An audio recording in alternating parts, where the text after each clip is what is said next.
Hi friends, it's Lisa Hetrick. Welcome back to my channel. It's been a while since I've shared some whimsical watercolor tutorials, so let's just dive into it. I have some supplies here I'm going to share. I am using my favorite watercolor sketchbook. It's from the B Paper Company. I love this sketchbook. For a while it was a really challenging to find, but now I've gotten a few back in stock and I just want to play. We're going to do this really fun watercolor teacup tutorial. I'm using my silver black velvet brushes and I've got some Vinci watercolors here. So I've just pulled some watercolors from my stash. This is a Vinci watercolor set that I just love. I think it's I'll have it all the supplies linked down below in the description, but I'm really digging these colors. So I just really enjoy this set. So quick flip through of some of the things that are in my sketchbook here. These are just some things that I've either painted live or just painted and shared on Instagram. I've got a nice wide open piece of watercolor paper here. I'm a left-hander, so I tend to turn this book either horizontally or vertically with the spirals on the right hand side. And that's what I'm going to do today. Now, I love this paper from the B Paper Company because it's 100% cotton. So we're just going to dive in and get started. And I'm going to turn some music on and you can just kind of watch me paint. I'm doing my brush stroke floral technique here. I like to draw with my brush. Sometimes I will draw the florals down on the paper first and then begin with my painting. But most of the time, I like to let my brush guide me. And I call this technique brush dancing. So I will let the brush dance across the page while I create these brush stroke florals. And it's just super fun. And you can see the brush is just kind of dancing. I use it to do these strokes. I'm mixing up some fun colors here and just playing around with the color that I have on the paper. So I'm not pre-mixing my colors ahead of time. I am mixing my colors up on the page.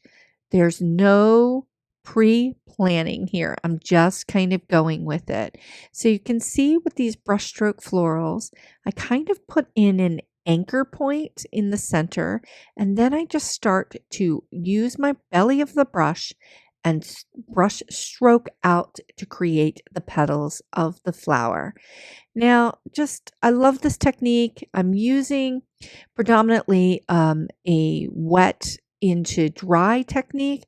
My brush is wet, it's full of pigment, and I am going right to the paper, brush to the paper, so the paper is dry. So I haven't turned that music on. I've just kind of been talking you through this tutorial here, and it's kind of turned into a bit of a tutorial instead of just a paint along.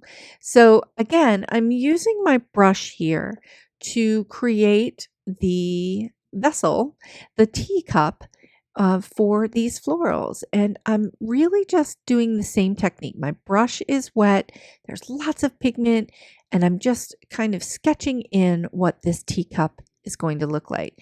I'm using some of the blues in this set, and I'm just playing around with the color, adding a little bit at a time. So as I continue to work through this teacup, and before we begin to add some more details to the painting here, I'm just gonna put some music on so that we can enjoy this little painting session together before we add details, and I'll pop back in.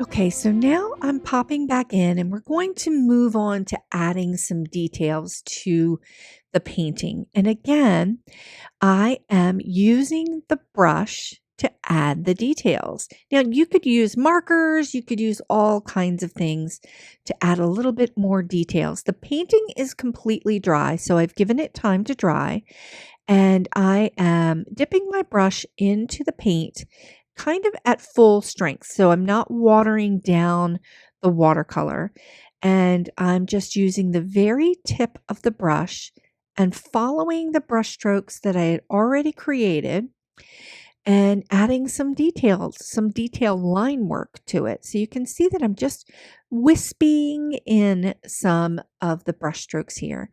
And again, this technique, I call it brush dancing, and I'm just adding some details here, wisping in some of the details to the entire painting. So you can see that that first layer that I had created added my base layer. It kind of gave the entire painting some shape.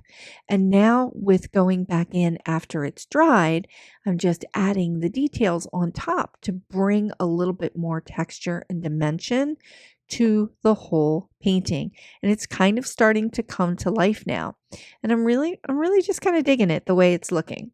Okay, so now I'm going to add in some of the leafery. We cannot have a painting by Lisa Hetrick for flowers without leafery, which means I'm adding in some leaves and some bits and some filler to just kind of bring the entire painting to life. So I'm using the entire belly of the brush to create the leaf images.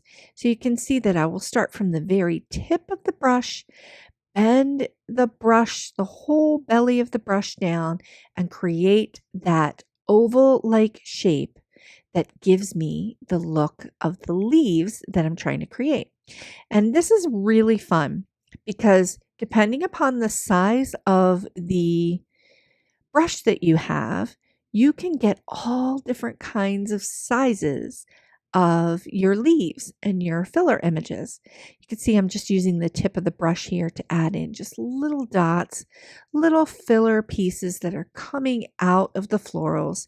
Adding this little extra bit of leafery brings the whole painting and the composition of the painting to life here. And I'm going over it. You can see that I'm using that tip of the brush, and then I will bend the entire belly of the brush to create the petals. And you can really get super fine lines with the tip of the brush and really intense darker lines and just really wide leaves with it. It's super, super fun. I'm just kind of playing with this technique, and I can add fillers all day long, and I just really enjoy it.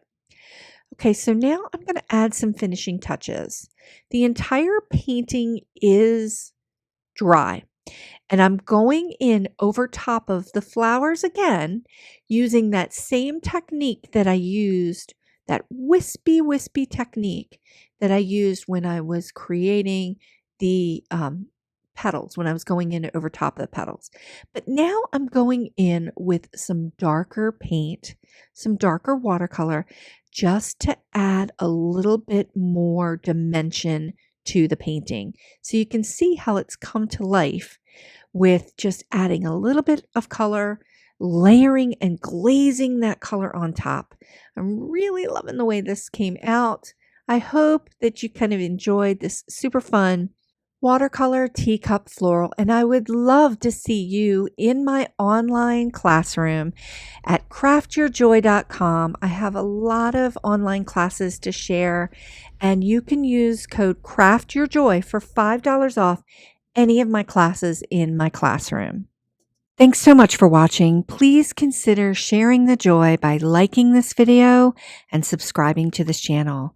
And you can take a look at some of my other card and watercolor tutorials right here. Again, I'm so grateful you could join me, and I'll see you next time.